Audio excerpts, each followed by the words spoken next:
So good evening, ladies and gentlemen, and welcome to Next Gen Warriors. It's yet another wonderful Saturday evening that you join us through your favorite TV station, Elevate TV, where we are advancing kingdom lifestyle. Coming to you right now is Next Gen Warriors, a program for young people by young people that is fashioned to help the young people realize their visions, their dreams, their ambitions, and objectives in life. But all this we do by aligning them to the ways of the cross. That is why at Elevate TV, we are advancing kingdom lifestyle. So today we have a young man in studio and we want to talk about dreams. Yes, you heard it right, dreams. What motivates dreams? By all standards, he's a young man, but he's written a book. He's been giving speeches across the nation. He's been meeting governors, members of parliament, ministers, and everybody is calling him just to hear his story. So today we just want to hear about his story, the dream of a young man from Africa, specifically from the western part of Kenya. In studio, Benihino Walubengo. Pleasure. How are you? I'm very fine. Wow. Last time you were here, there was a crowd. Today you're alone. Yes. How do you feel?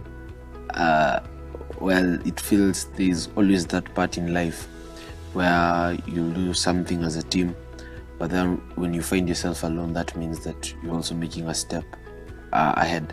So I feel like I'm making a step ahead. This is a new level and it demands a new capacity. Wow. Yes. Unajua kizungu imeanza kuwa mzito na ndio tumeanza. I'm worried, but I hope I'll catch up. Yes, sir. Now, the dream. Yes. I've seen everywhere on social media the dream. A young man with a dream. What is this dream all about? Let me first start with the reason why I wrote this book. The book is called Sprout. The tagline is called The Journey of a Dreamer. It's been published by Profalme. And as I sat down to write this book, I asked myself, why was I born? Why am I here? Why am I a child of God? There are so many questions that I've been asking myself. Why was I called Benihin? Because I was born on the same day he was coming. Why do I want to be president? So the whys were so many. And a dream does not just begin from anywhere. It does not just start from an atmosphere. A dream is born from something. But there are 5 places where a dream is born. A dream can be born out of a background. A dream can be born out of a circumstance. A dream can be born out of sacrifice. A dream can be born out of pain. And a dream can be born out of vision. Those are the 5 places a dream is born. So there are those who a dream is born out of pain, out of vision, out of circumstances, out of background. It's in different places. For me, my dream was formed out of, number 1, the pain. I realized that I'm very outspoken, but this thing was not taken so well in different places in schools.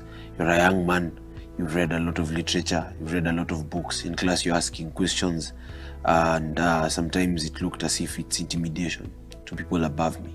So instead of it being appreciated and being mentored, I ended up now being attacked, being labeled. This boy is an insider. So learning in so many schools, 7 schools. That is primary or high school? High school. 7? Yes. I 7 think high schools. You hold one of the records, right? So so by the time I was meeting Pastor T, I'd learned in so many schools. Yeah. And there was a story born from it. But then when I met him, there was so much pain and rebelliousness by nature. Because now when you know people are labeling you as an insider, by the virtue that these people are above you, it now becomes a reality in your life. That wherever you go, you'll always incite people. So I have a voice, I have good grammar, I'm winning awards, best male debater regionally in different regions.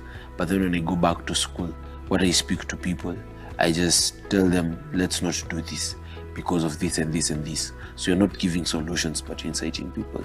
But then now when I met T, he told me, you know what, you have a powerful voice.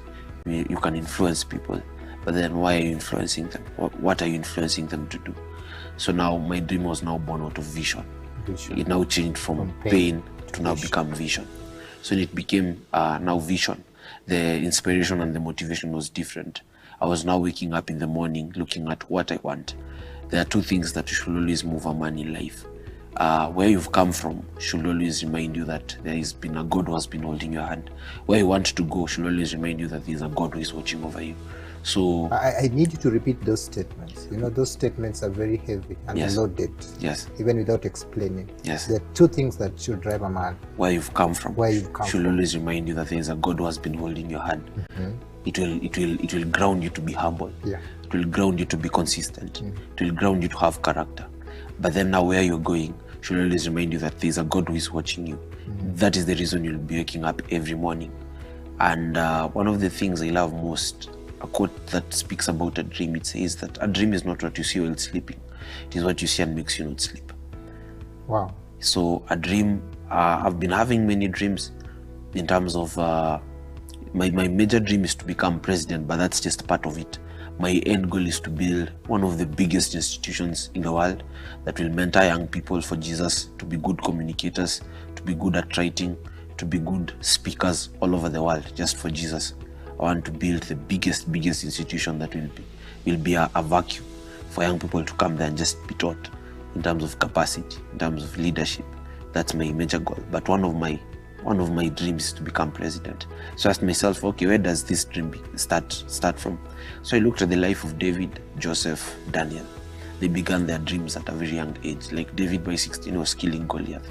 So I asked myself, at this age, what can I do just to kick off my dream? So you need to find your Goliath at that age. I had to break down, because many people have a dream, but the problem is that they wait for the event of the dream. They don't go for the moments, because the dream has small moments of going to offices. You'll be denied appointments. People won't pick your calls. There are people who will intimidate you on your face. There are people who will promise you things. The dream has a journey. I've been there. People see you speaking, they tell you, wow, you speak so well, young man. Call me tomorrow on Monday morning. Call them on Monday morning, they're not picking calls. You call them on Tuesday, you call them on Wednesday, you call them on Thursday. You text them, they're not replying, and it goes that way. So a dream has the moments part, and it's interesting because you try out new things. Some fail, some succeed. You wake up tomorrow morning, you tell yourself, you know what, I'm only just a man, I live one day at a time. Wow. Yes. Wow. So that's in a nutshell the background of the dream. Yes, the background of the dream. So now I had to start by this. This was the first project of the dream. So this is the first project out of the dream. Because the dream has 3 stages. Yes. A dream has the preparation stage, it has manifestation, then it has elevation. So where are we with this? Right now it's manifestation stage. This is manifestation. Yes. I've been in the preparation stage in church. I've been learning. I've been a protocol for Pastor T and my spiritual father, Pastor Martin Mwirigi. Carry the Bible, I see how they speak, I see how they preach, I learn a few communication skills.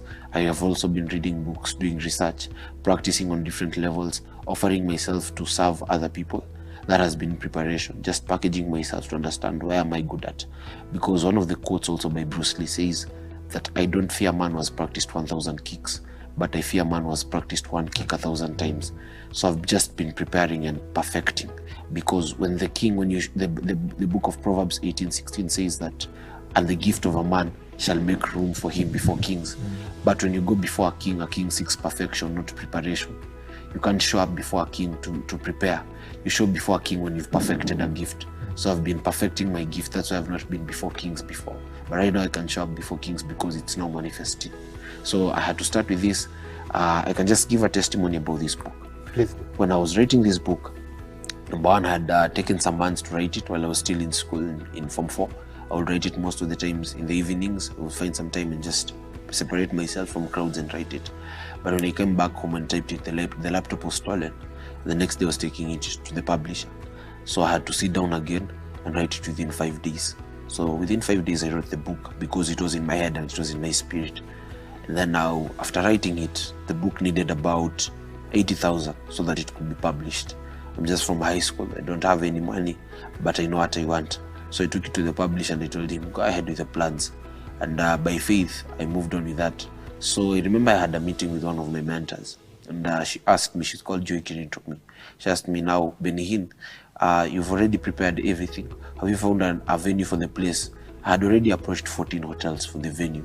And some of them had told me, you know what, if you don't have money, we can't give you this. I told them, you know what, I'm just a young man, give me a venue, you can buy snacks. I'll try and make an effort. And I told her, I finally found a venue, I found Clarion Hotel. Do you have an MC? Yes, I have an MC. I had everything planned, because I understand that when it comes to a dream, your work is to prepare, God's work is to provide. That's why Abraham was told by Isaac, God shall provide, but they had presented themselves already in the mountain. Many people have dreams, but they don't present themselves at the mountain. So I'd already presented myself. I had the idea. I knew how the program will run, how many people, what will be served, the date of the event. And I don't have any cash, but I've just prepared everything. Because when you meet someone, they say that success is when opportunity meets a prepared person. So now I met this lady who is my mentor. She asked me, so how do you think I can help? By faith, I gave her the budget, told her this is the budget. You look at it where God will convict you, see what you can do. She sorted out everything. Wow. She sorted out in terms of publishing. My parents also came in, a few savings. That same week I texted someone to invite them for my event. And the person is a speaker, he's called Kariuki Kamau. He told me, come and speak here. You'll speak for 30 minutes. So I went there and spoke for 30 minutes. And the guy told me, I'll be paying you 10,000 per session. So do 5 sessions. So that's how I generated 50K also. Wow. To push it for the venue and everything. So I think from these lessons, right now I'm already working on a book called Maximizing Opportunities, and another one called The Sprout of Speech. So a dream is something concrete, but it needs someone who is prepared. Wow. Yes. What a testimony. I don't know what you've been doing with your dream, but people are manifesting. But please don't manifest before you prepare, because if this opportunity meets you and you're not prepared, then whatever you manifest might be off. But don't you worry, there's always a process, and as long as you choose to go through the process, you will come out refined. Now tell me the details of this book in just like a few minutes, because my director is telling me I have like 5 minutes or so to go before we go on a break and pay the bills, you know. Yes. Tell me, give me the summary of this book. Somebody's like, okay, now he has written a book, Sprout. Yes. What about What is Sprout? Well, the book is here. Sprout comes from the word coming out. Sprout just simply means coming out. But in Greek, sprout means struggle to show up. Struggle to show up. To show up, yes. So I want us to imagine there's a plant, and this plant, number one, there is drought. This plant is not receiving enough fertilizer, but the plant is struggling to come out. In fact, the ground is even hard, but it's struggling to come out. This is the situation of every young person. There are 5 things in this life that you'll never choose. You just find them. Number 1 is your parents. You'll never choose your parents. Number 2 is your background. You'll never choose your background. You just find it. Number 3 is your nationality. Number 4 is your tribe. Number 5 is your skin color. You'll just come in this world, but you'll find it there. Bleach. Yes, you can bleach, but you see now we never chose it. We are bleaching it because we never chose it. So there are 5 things now you'll never choose. You just find it there. But then there are 5 things that we can choose. Number 1 is your career. Number 2 is your lifestyle. Number 3 is your friends, your marriage partner, and your religion. So the 5 things that you can choose are the solutions towards the 5 things that you cannot choose. For example, the issue of backgrounds, how can you sort it out? If you go to religion and you have faith, and the other thing that you can choose is your career, or rather your lifestyle.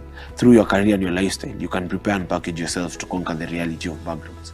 So I wrote this book with a major intention to reach to every young person that the challenges that are there can still sprout. It's the journey of a dreamer, that as long as you're focused towards something and you want it, and apart from just wanting it, you're going for it, and you have the grace and the backup of God, there's nothing that you can't do. You just I want you to hold that thought right there. Yes. Because we've just talked about one thing. When we come back, we are going to talk on the other 4 remaining things that you can change because of your dream. Don't touch that jar. We'll be back after a short break.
entertainment. I have the enemy in sight.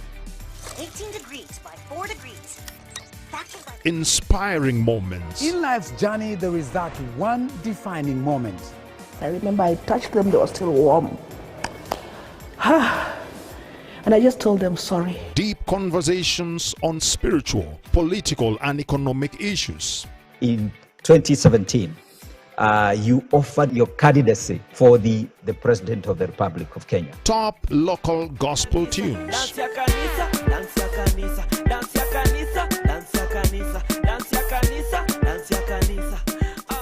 Youthful, engaging conversations. The person who won me over to Christ, before I came to know he was a pastor, we already clicked, we already developed a very strong rapport. Powerful live church services. God was in the business of restoring apostles to the body of Christ.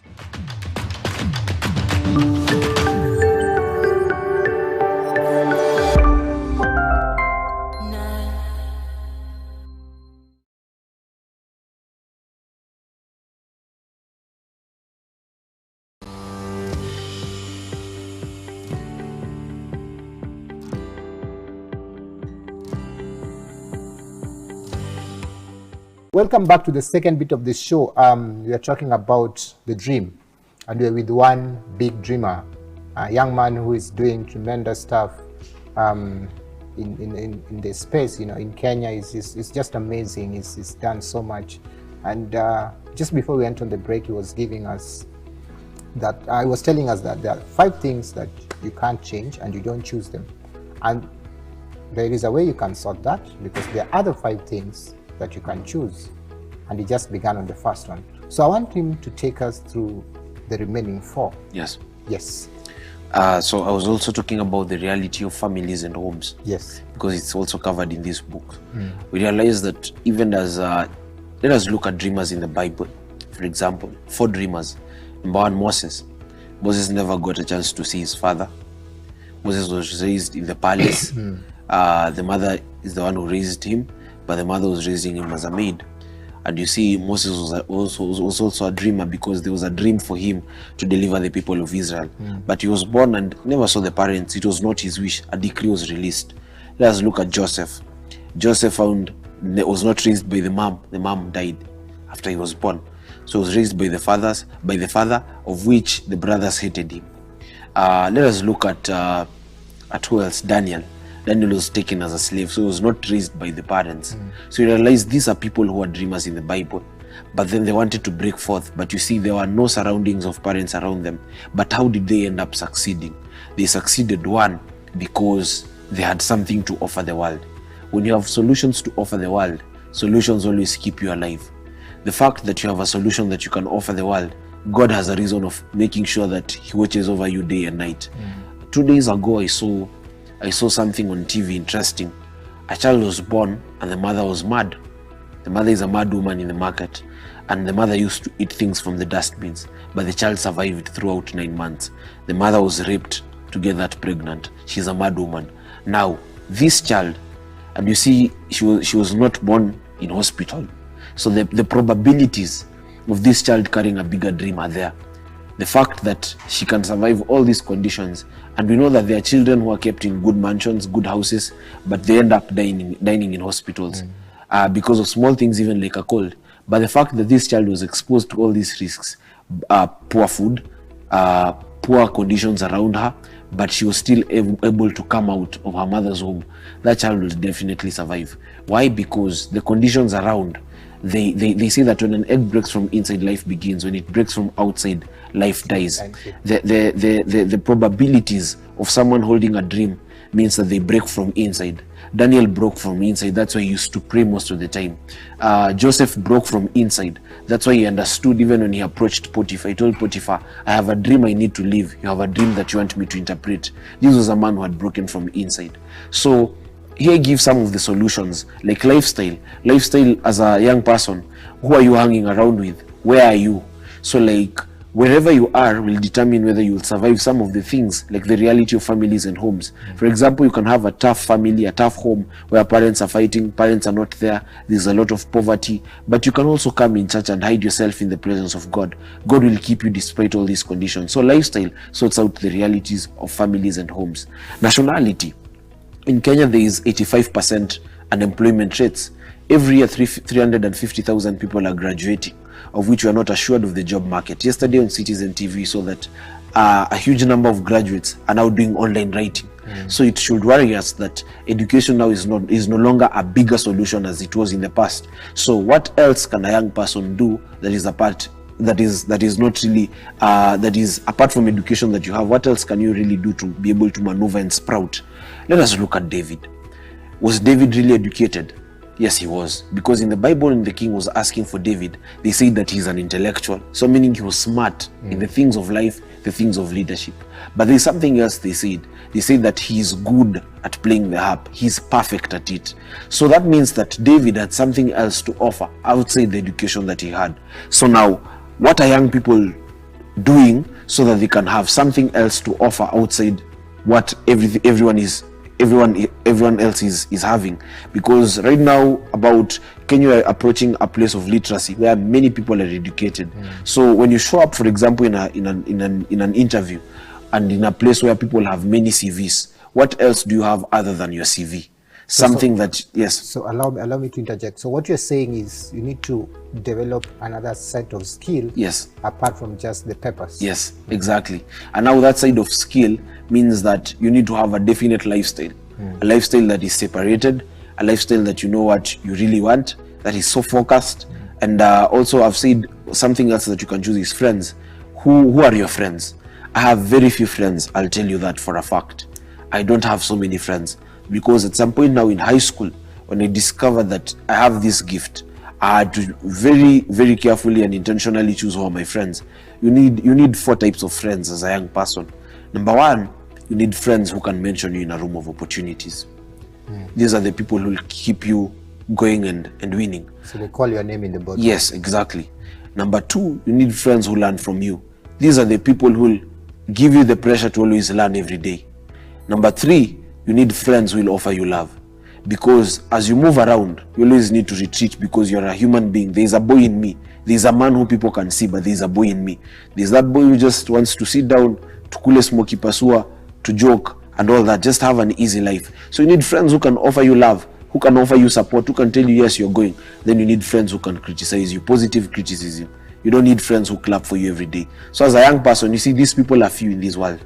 So I've been intentionally choosing friends who are people who I can look up to, friends who can sit down and compare notes. You see, you're doing this, you're doing that, you're doing that. Okay, so let's keep on doing.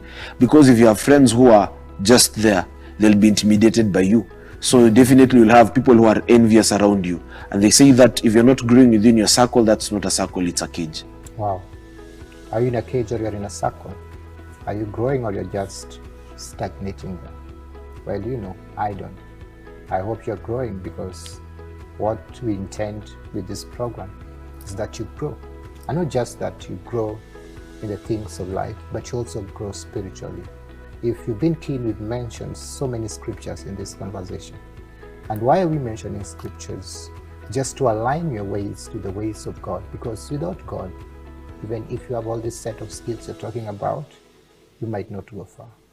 In fact, it's a definite, you will not go far. Now, I think we're done with the book. Yes.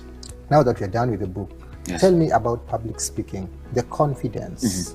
How do you sustain it? You've been around for a while, since your high school days as the great debaters. I remember watching it on KBC. Yes. And you just going. Just the other day you are in Isiolo. Yes. The other day I saw you in Kakamega. You're going with this public speaking. Yes. Where is this confidence coming from? As a young man, you know, you address so many huge crowds. Yes. The other day you are addressing a board of directors somewhere. I will not mention the company. Yes. So how do you get the confidence to the extent of going to talk to a board of directors where the CEO is sitting there, and I could see him looking at you like, and I was like, okay, something is happening, you know. Yeah. How do you get that confidence? Well, I'll just quote from first paragraph of the book I'm writing, Sprout of Speech. Public speaking has three things. The moment you stand up to speak, there are three components that you speak to. You speak to the mind, you speak to the heart, you speak to the soul. When people are excited, you're speaking to the mind. I can ask you just a simple question, bro. Do you remember any joke, like by Chipukizi or by YY, that he gave 5 years ago? You can't. Maybe you can tell us. Do you remember any joke? I'm not sure. Because when a comedian speaks, you are excited, you laugh. It's something for a minute that fades away. Okay? But tell me one thing you remember that Apostle Juma has ever preached. So many things. Yes. May you live forever. That's exactly. One of the statements. Exactly. Why? Because he spoke to the heart. Now tell me something that your mom has ever told you when you're young. So many things. Just one thing. Like she always tells me that this one she's said consistently. You're going to be a great person. Wow. You're going to be a now great she person. spoke to the soul. So anytime you stand up to speak, you're speaking to three things: to the mind, to the heart, and to the soul. When you speak to the mind, people are excited. People will love you for a moment, but it will fade away after some time. When you speak to the heart, people listen to you, they respect you. When you speak to the soul, people are inspired and transformed. So in public speaking, once you understand that, you become very intentional with your words. Confidence has been a journey. Confidence, you build it every day. Confidence, no one can teach one to build it. There is no masterclass for confidence. There's only a masterclass for art of speech. But for confidence, it's very intentional. I have been building it slowly by slowly. Others say for me it's a gift. Others say you are talented, your confidence is extraordinary. But for me, I know it's something I've been building from a while. But confidence is built from the inside. You can't speak to people before you speak to yourself. If you in yourself, you can't listen to yourself, then other people can't listen to you. Then now, after me listening to myself, what do? I package it with art of speech. I package it with preparation. Because when I know I have the art of speech, I am, instead of fearing, I am more eager to speak to people. Actually, I love crowds. I prefer speaking in a place with 1 million people rather than in a place with 10 people. Because I love it. I love that there is a certain hormone, because there are 3 hormones when you speak. There is dopamine, there is oxytocin. There are 3 hormones. I'll speak about that next time when I come to the show.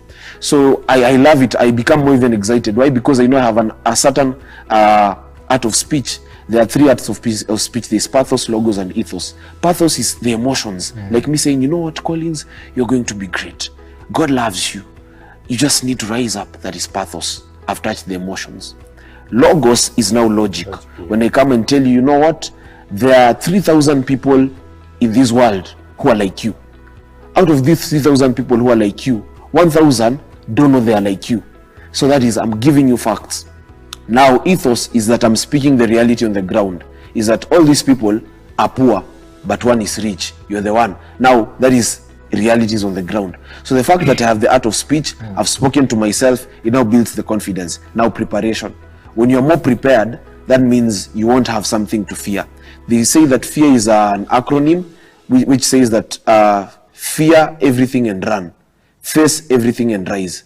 So for me now, because I have to face everything and rise, that means I have to prepare. I have to prepare past myself. So when I now show up in front of people, I have the confidence from inside, I have the art of speech, and then now I'm prepared. So of course now it will just come out like a flow. Wow. Yes.